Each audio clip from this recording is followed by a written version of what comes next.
우리 하나님 말씀 요한복음 14장 16절로 19절 말씀입니다. 신약성경 172면입니다. 자, 하나님 말씀 요한복음 14장 16절로 19절 말씀입니다.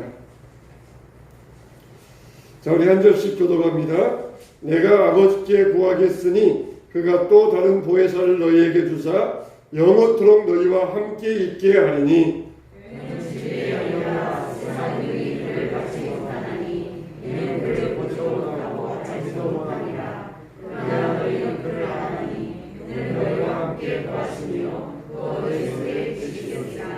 내가 너희를 고아와 같이 버려두지 아니하고 너희에게로 오리라.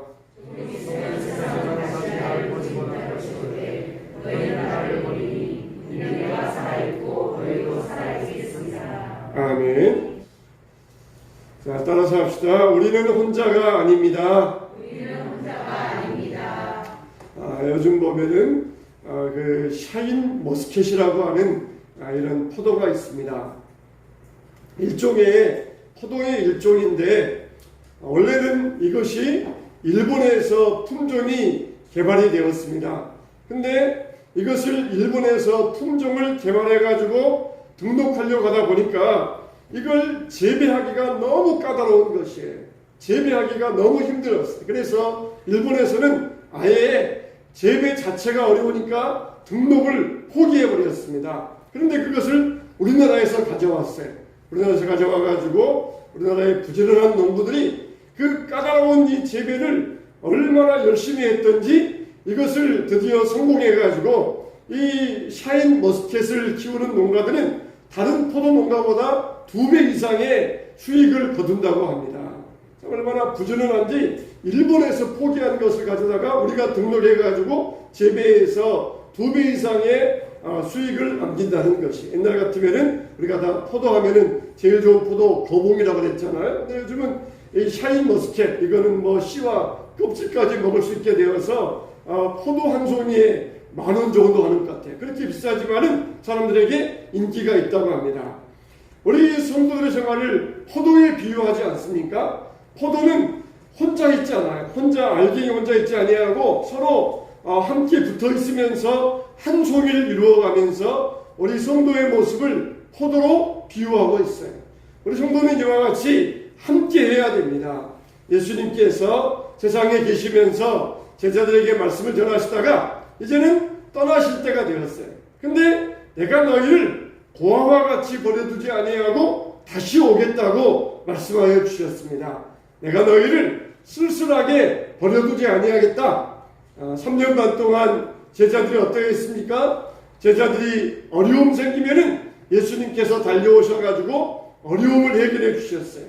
제자들에게 문제 생기면은 예수님께서 오셔가지고 문제를 해결해 주셨습니다. 먹을 것이 없으면은 공급해 주셨어요. 이렇게 심각한 문제가 있을 때마다 예수님은 즉시 해결사가 되셔가지고 모든 문제를 다 해결해 주셨던 것입니다. 자기들이 해결하려고 심각하게 노력할 필요가 없었어요. 예수님께서 언제든지 풍랑이 일어났으면 잠잠하게 해주시고 그리고 모든 문제 가운데서 함께 하시고 해결자가 되어 주셨던 것입니다. 근데 이제는 그 예수님이 하늘로 승천하실 때가 되시면서 제자들에게 당부하시기를 염려하지 말아라. 내가 너희를 절대로 떠나지 아니하겠다. 내가 너희와 항상 함께 하겠노라. 그렇게 약속해 주셨어요. 우리는 그 약속을 어떻게 받았습니까? 성령 강림을 통하여서 우리 안에 계시는 성령을 통하여서 우리 삶 가운데 인도하시는 성령을 통하여서 이 약속을 우리가 이루고 있는 것입니다. 그러면은 우리 삶 가운데 예수님은 어떻게 실제적으로 우리와 함께 하시는가? 첫째로 예수님은 살아계시면서 우리와 함께 하신다는 것입니다. 여러분에게 까닭없는 상실감이 찾아올 때가 있습니까? 그것은 백발백중으로 여러분의 신앙이 예수님과 멀어졌다는 증거예요. 까닭없는 상실감. 이건 바로 우리의 신앙이 예수님과 점점 멀어지고 있다는 증거입니다. 그때는 여러분의 신앙을 다시 한번 확인하고 점검할 수 있어야 됩니다. 만일 우리가 성령님과 동떨어지게 되면은 고아와 같은 외로움이 우리에게 엄습하면서 우리를 찾아오게 되어 있습니다. 아무리 많은 등불을 밝힌다 할지라도, 아무리 세상에 좋은 것으로 누린다 할지라도 그런 것들은 잠시뿐입니다. 예수님께서 함께하지 아니하시고는 성도들의 마음에 충족감을 가질 수가 없는 것이에요. 어린 아이들에게 아무리 좋은 장난감을 주고, 아무리 맛있는 음식을 주고, 아무리 좋은 침대에서 아무리 좋은 가구를 가지고 준다 할지라도 어린아이는 엄마가 없으면 만족할 수가 없어요. 믿는 자의 심정이 그와 같습니다. 세상의 사람들은 좋은 집에서 좋은 자가용을 타고 비행기를 타고 다니면서 좋은 것을 먹는다 할지라도 세상 사람들은 그것으로 만족할지 모르지만 우리 믿는 사람들은 절대 그것으로 만족할 수가 없어요. 어린아이에게는 엄마가 있으면서 엄마가 있어야 평안과 만족함을 누리는 것처럼 우리 믿는 사람들은 예수님이 계셔야 됩니다. 할렐루야. 아무리 세상에서 좋은 것을 부와 기와 권세를 준다 할지라도 우리는 절대로 그것으로 만족할 수가 없습니다. 그게 바로 믿는 자들의 구원의 증거인 것입니다. 예수님은 우리에게 내가 너희를 고아와 같이 버려두지 아니하고 내가 너희에게 다시 오겠다고 말씀하여 주셨어요.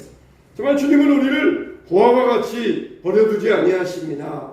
부모 없는 사람을 고아라 그러잖아요. 고아. 그러면은 그 말 자체가 얼마나 참 짠합니까? 그 말 자체가 얼마나 슬픔이 들어있습니까? 자기를 아껴주고 사랑하시던 부모가 이제는 더 이상 사랑하고 보호하고 도와줄 수가 없다는 것이에요. 이제는 돌아갈 고향이 없다. 그 말은 무엇입니까? 부모님들 다 돌아가셔서 돌아갈 고향이 없다는 것이에요. 저희 친구들도 보니까 이번 추석에 어디 가? 그랬더니 갈 데 없어. 부모님 돌아가시고 이제는 갈 데도 없어 그러더라고요. 여러분, 갈 데가 없으면은 고아와 같지 않겠습니까? 사랑하시고 돌봐주시는 부모님이 돌아가시고 더 이상 따뜻한 엄마의 품, 어려울 때 가서 기댈 수 있는 아버지의 가슴 없는 사람이 되었다는 것 얼마나 불쌍한 존재입니까? 그러나 우리 주님은 절대로 우리를 떠나지 아니하십니다. 절대로 우리를 버리지 아니하십니다. 예수님은 십자가에 죽으셨어요. 로마 군병이 옆구리를 찌르니까 그 옆에서 피와 물이 쏟아져 나왔다 그랬습니다. 근데 어떻게 되었습니까? 그가 여기 계시지 아니하시고 살아나셨느니라. 할렐루야. 예수님은 지금도 살아계시면서 우리와 함께 하십니다. 할렐루야. 죽음의 굴레를 이기시고 부활하셨습니다. 그 예수님이 실체적으로 우리와 여기 가운데 함께 하시면서 우리의 인도자가 되어주시고 공급자가 되어주시는 거예요. 그러므로 우리는 분명히 살아계신 예수님을 통하여서 풍성한 생명의 능력을 누리시기를 예수님의 이름으로 축원합니다. 두 번째로 왜 우리를 고아와 같이 버려두지 아니하십니까? 우리를 절대로 혼자 두지 않으신다는 것이에요. 우리는 혼자 있을 때에도 절대로 혼자 있을 수가 없습니다. 부모의 죽음으로 가장 마음이 아픈 것은 무엇입니까? 세상에 혼자 남겨져 있다는 그런 마음의 감정이지 않습니까? 요즘은 AI 부모가 있대요. AI 부모. 엄마의 목소리, 아버지의 목소리가 똑같이 AI가 그것을 흉내내가지고 듣고 싶은 말을 들려준다는 거예요. 똑같이 AI가 그 부모의 음성을 똑같이 흉내내어가지고, 사모님 좀 나가보세요. 내가 흉내내어가지고 이렇게 해준다는 거예요. 이렇게 여러분 AI 부모가 있어가지고 이렇게 사람들에게 이 엄마가 평상시에 어려웠을 때 무슨 말을 들려주고 싶었는가 그것을 꼭 들려주고 또 아버지의 말을 들려주고 그렇게 해주신다는 것이에요. 근데 우리는 어떻습니까? 우리는 고아가 아니에요. 우리는 고아가 아니에요. 정말 예수님께서 육체로 계신 것보다 예수님이 우리와 함께 영적으로 함께 계신다는 것, 그게 얼마나 우리에게는 복된 일입니까? 만일 예수님께서 지금도 육체로 세상에 존재하며 계신다, 그런다면 우리에게 어떤 일이 벌어지겠습니까? 아마 예수님 만나기 위해서 다 비행기표를 끊어야 될 거예요. 그래가지고 예수님 만나기 위해서 순번표를 받을 거예요. 이 여인이, 어떤 여인이 예수님 만날 수 없으니까 뒤에 가서 옷자락이라도 붙들어야 되겠다, 그러면서 예수님 만났던 여인 있잖아요. 우리는 그런 차지도 못할 거예요. 그런 차지도 우리에게는 못 돌아올 거예요. 옷자락은커녕 군중들 틈에서 멀리에서 예수님 얼굴 보고 그러는 걸로 끝나고 말 거예요. 예수님 만나려면 우리는 차례도 돌아오지 아니할 거예요. 근데 예수님은 영으로 계시면서 온 세계 만방에 안 계신 곳이 없고 우리 심령 가운데 계시고 우리 옆에도 계시고 우리가 가는 곳마다 계시면서 우리가 예수님, 주님 그렇게 부르기만 하면은 우리를 찾아오신다는 것입니다.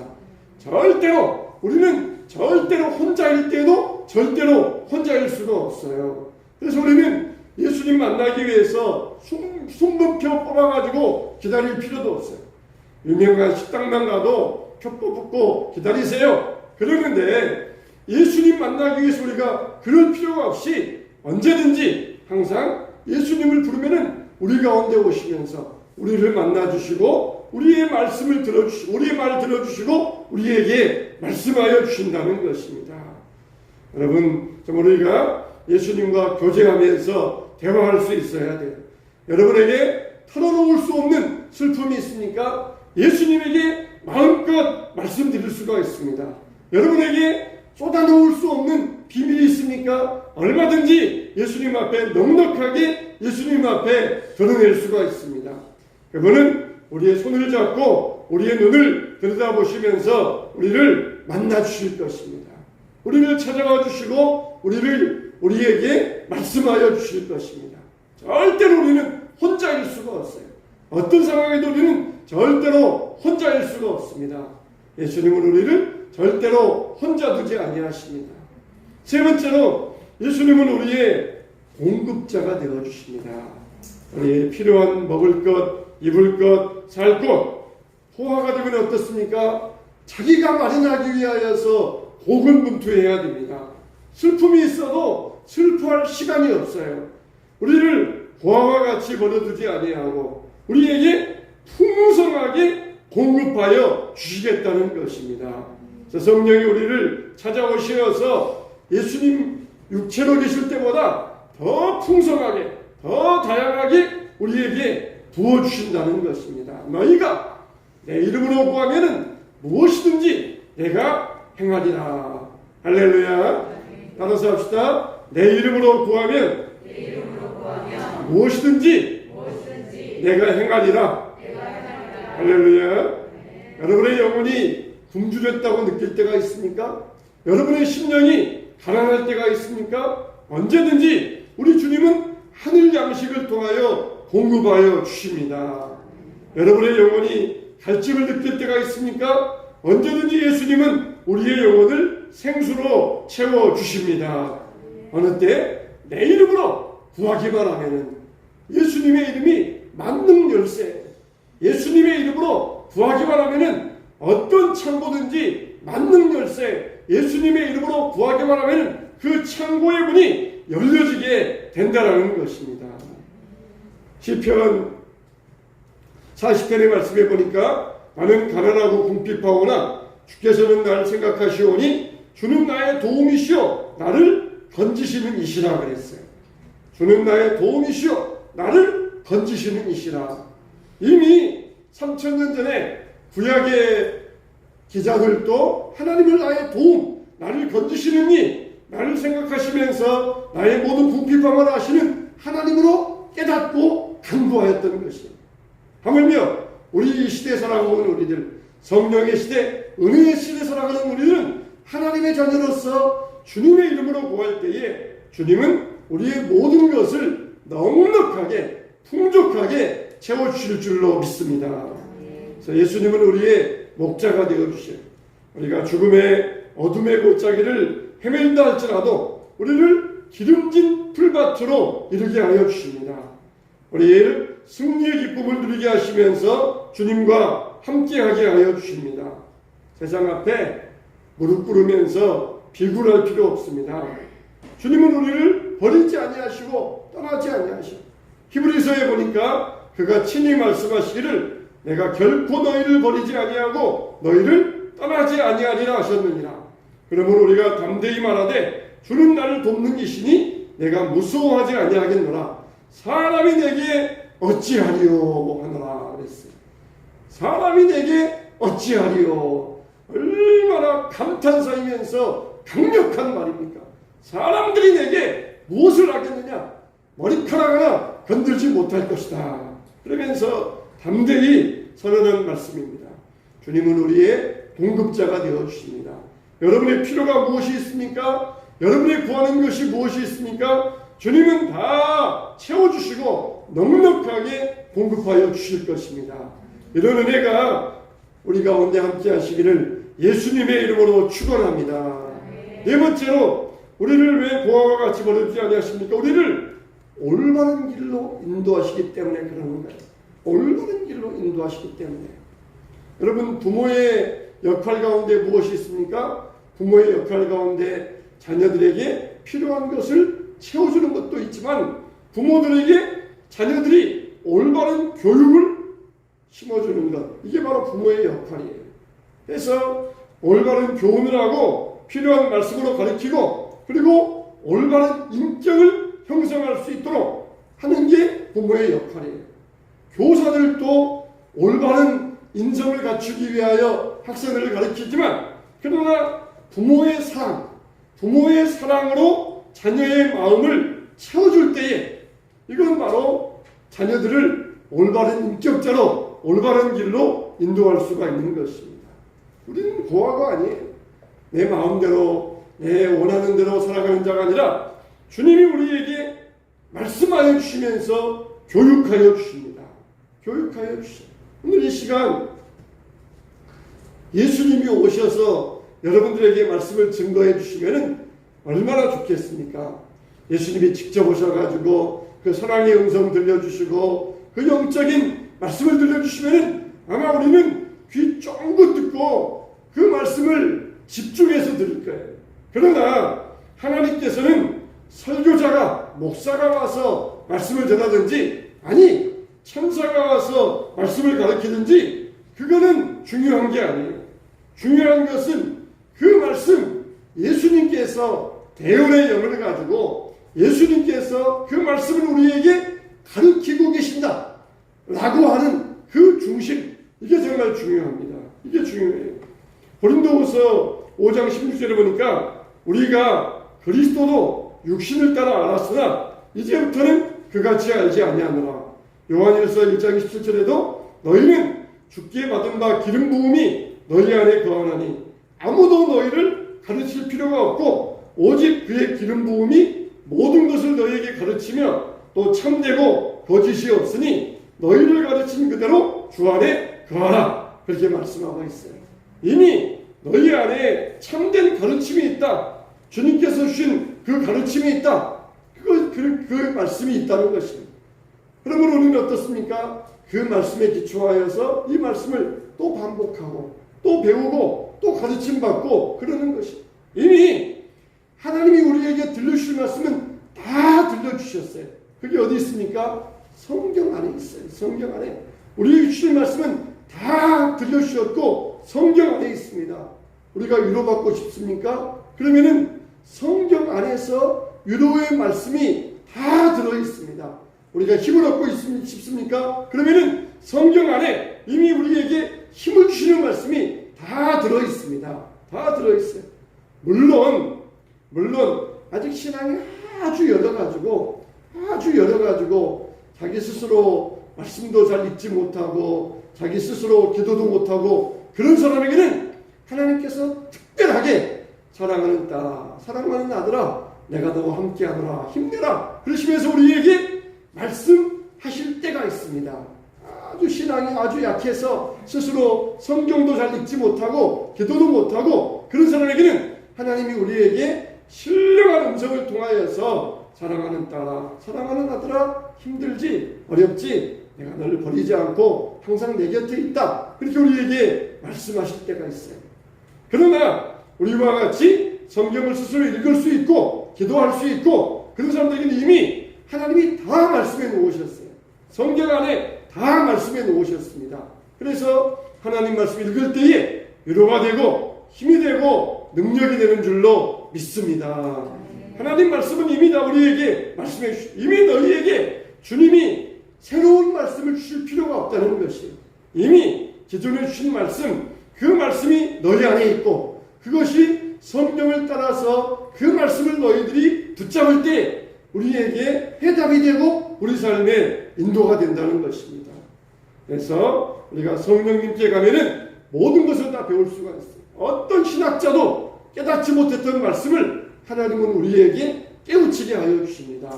이 말씀은 얼마나 신비한지 몰라요. 파고 또 파도 또 파도 거기에서 또 새로운 게 나옵니다. 거기에서 또 생수가 나와요. 듣고 또 들어도 이 말씀이 우리에게 새롭고 은혜가 됩니다. 이게 바로 하나님 말씀의 신비함이에요. 하나님 말씀의 귀하고 축복됨입니다. 하나님은 우리에게 이미 성령을 통하여서 우리를 올바른 길로 인도하여 주셔요. 또 우리 하나님이 우리를 예수님이 우리를 고아와 같이 버려두지 않겠다고 무슨 뜻입니까? 우리의 변론자가 되어주신다는 거죠. 우리의 변론자. 우리의 변론자가 되어주신다는 것입니다.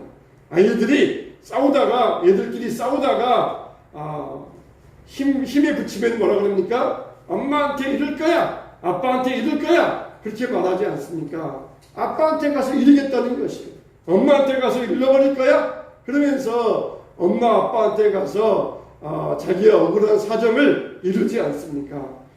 예수님이 내가 너희를 고아와 같이 버려주지 않겠다. 이 말은 우리의 변론자가 되어주시겠다는 거예요. 우리의 변호사가 되어주시겠다는 것입니다. 우리 편이 되어주시겠다는 거예요. 우리 편, 내 편, 우리 편이 되어주셔가지고 우리를 보호해 주시고 변호해 주시고 이끌어 주시겠다는 것이에요. 여러분 상실감이라는 것이 무엇입니까? 내 편이 아무도 없다. 내 편이 없다는 거예요. 우울증에 걸리는 이유가 내 편이 없다는 거예요. 내 편이.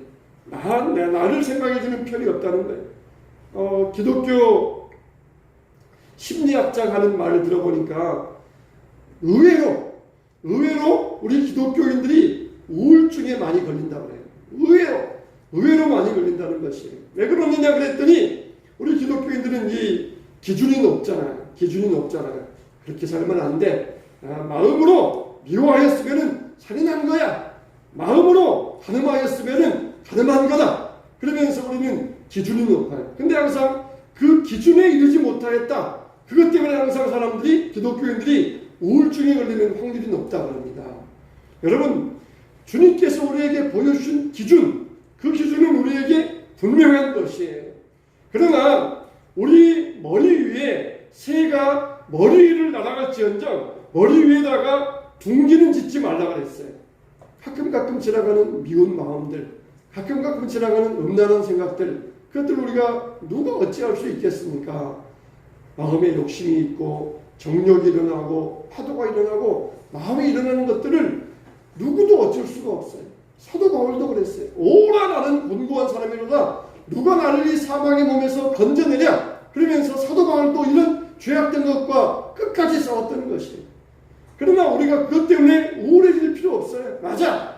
이것들이 새들이 내 머리 위로 왔다 갔다 하는 것 나는 어쩔 수 없어. 그러나 이 새들이 내 머리 위에다가 둥지 짓는 것만은 나는 절대로 용납할 수 없다. 그것들이 내 심령 속에다가 둥지를 틀지 못하게 해야 돼요. 예수님이 나의 변론자가 되어주시고 예수님이 나의 힘이 되어주시고 예수님이 나의 능력과 도움이 되어주십니다. 어떻게 해요? 예수님께 이르세요. 예수님께 일러요. 저희가 힘이 없습니다. 부족합니다. 나는 이거 하나 이길 능력이 없습니다. 도와주세요. 라고 여러분들이 예수님께 이를 수 있어야 돼요. 우리의 가장 많은 기도의 제목이 도와주세요가 돼요. 도와주세요. 하나님 말씀 전해야 됩니다. 주여 능력이 없습니다. 도와주세요. 도와주세요. 은혜가 되게 하시고 성도들이 감동받게 하시고 이 말씀을 붙들게 도와주세요. 도와주세요. 내가 아무리 여러분들에게 좋은 책을 보고 아무리 여러분들에게 말씀을 전가한다고 해서 은혜 받을 수 있겠습니까? 성령께서 도와주셔야 됩니다. 도와주세요. 여러분도 성령님의 도움을 받으셔야 됩니다. 아무리 예수님께서 와서 설교한다고 해도 은혜 받을 수 있겠습니까? 오히려 바리새인들은 예수님 설교 들었을 때 더 예수님을 죽이려고 하고 강팍해졌던 것이에요. 왜 그래요? 도움받지 못하니까. 도움받지 못하니까. 우리가 예수님의 도움을 받으면서 하나님 말씀 듣고 행해야 되는데 도움받지 못하니까 바리새인들처럼 말씀을 들으면 들을수록 더 강팍해지고 완악해졌던 것이에요. 도움받으세요. 하나님 오늘도 교회 가서 목사님 말씀 듣습니다. 도와주시고 그 말씀을 깨우치고 우리의 심령 묵은밭을 기경하게 해 주시옵소서. 할렐루야. 할렐루야. 이런 기도가 여러분의 도움의 기도가 되셔야 됩니다. 설교자도 목사도 하나님 도와주세요. 듣는 사람들도 도와주세요. 바리새인들처럼 들으면 들을수록 완악해지지 않게 해주세요. 살아있는 나무는 비를 맞으면 맞을수록 더 쑥쑥 자라지만 죽은 나무는 비를 맞으면 맞을수록 더 썩어져 가고 쓸모없는 나무가 됩니다. 살아있는 심령들에게 하나님 말씀, 생수의 말씀이 임하면은 그 말씀 받고 더 심령이 강건해지지만 죽은 심령들은 반대가 될 수 있다는 것이에요. 도와주세요. 우리의 변론자가 되어주시고 우리의 인도자가 되어주시고 도와주세요. 예수님께 이르세요. 내가 이 나이인데 또 누구에게 일러요? 우리는 항상 주님 앞에서는 어린아이예요. 어린아이와 같이 도와주세요. 오늘도 도와주세요. 운전하려는데 도와주세요. 또 누구 만나려는데 도와주세요. 그러면서 도움을 구하는 기도가 우리의 최고로 많은 기도의 제목이 될 수 있어야 됩니다. 그러면 우리는 절대로 고아가 아니에요. 정말 고아들은 자기에게 있는 것 뺏어가도 누구에게 하소연할 데가 없어요. 그래서 앵벌이와 같이 주먹 센 사람이 애들을 모아놓고 가서 돈 가져와라 그래놓고서는 다 뺏어가도 고아들은 누구에게 호소할 데가 없는 것이 고아들의 모습이에요. 사탄이 우리에게 와서 우리의 영혼을 빼앗아가고 우리의 은혜를 빼앗아가고 우리의 기쁨을 빼앗아갈 때 우리는 주님께 호소하세요. 주여, 사탄이 와서 오늘도 내 기쁨을 빼앗아가고 있습니다. 내게 주시는 은혜를 빼앗아가고 있습니다. 내게 주시는 감동을 빼앗아가고 있습니다. 주여 도와주세요. 뺏기지 않게 해주세요. 우리는 항상 주 안에서 항상 기뻐하라. 쉬지 말고 우리가 항상 기뻐하라 그랬는데 왜 기쁨이 없습니까? 사탄에게 뺏기고 있는 것이에요. 남들 보면서 야, 나는 왜 이렇게 못 사는지 사탄에게 뺏기고 있는 것이에요. 주여, 뺏기고 있습니다. 빼앗가지 못하게 도와주세요. 도와달라고 기도하셔야 돼요. 우리가 정말 변호사가 있으면은 재판정에 가도 두렵지가 않습니다. 내 대신 변호할 수 있으니까 피할까봐 걱정하지 않아요. 우리에게는 가장 우월하신 뛰어나신 변호사이신 예수님이 계십니다. 사탄이 와가지고 너 이지됐지, 너 이거 했지, 미워하면은 살인했다고 그랬잖아. 너 얼마나 살인 많이 했어. 그러면 사탄이 와가지고 우리를 고소할 때에 예수님이 오셔가지고 변호해 주십니다. 그때 아무개는 나에게 도와달라고 했습니다. 나에게 와서 호소했고 나에게 일렀습니다. 그러면서 예수님이 우리의 변호사가 되어주시면은 무죄, 죄 없다 그러시면서 우리를 무죄 선고해 주시는 것이에요. 사랑하는 성도 여러분, 예수님께 이르세요. 이르면은 무죄가 되는 것이에요. 이르면은 우리는 죄 없다. 예수님의 보혈로 모든 죄가 사해졌다. 그러면서 모든 죄가 다 사해지는 것입니다. 우리는 절대로 혼자일 수가 없어요. 정말 추석 명절 같은 때가 되면은 정말 부모님 안 계시고 가족이 없는 사람들 얼마나 더 쓸쓸해집니까? 얼마나 더 외로워집니까? 남들은 다 누구 왔다 그러면서 말하지만은 아무도 없으면 얼마나 쓸쓸해집니까? 요즘같이 코로나 시대에는 더 얼마나 쓸쓸하지 않겠습니까? 그러나 절대로 우리는 고아가 아니에요. 우리는 혼자가 아닙니다. 우리를 도우시고 공급하시고 변호하시고 함께 하시는 예수님이 계시고 인도하시는 성령님이 계십니다. 하나님 되시는 아버지가 계십니다. 하나님을 의지하면서 도와주세요. 주님 도와주세요. 도와주세요. 도와주세요. 도와주세요라고 구하시기 바랍니다. 도와주세요. 짧은 한마디, 단말마와 같은 비명이지만 도와주세요. 그럴 때 주님은 빼앗아 갔던 것들을, 뺏길 뻔한 것들을 우리에게 다시 돌려주실 것입니다. 준비하고 계시다가 선한 보호자가 되시고 친절한 인도자가 되시어서 우리 곁에서 가까이 계시면서 즉시 우리의 도움이 되어 주실 것입니다. 할렐루야. 따라서 합시다. 도와주세요. 도와주세요. 네. 감정 들어갔습니까? 도와주세요. 도와주세요. 하나님 도와주세요. 나를 도와주시고 긍휼히 여겨주세요. 그럴 때 주님은 우리의 도움이 되시고 우리의 산성이 되시고 길이 되시고 인도자가 되시고 빛과 요새가 되어 주시는 것입니다. 이런 은혜의 도움을, 큰 은혜의 도움을 받게 되시기를 예수님의 이름으로 축원합니다.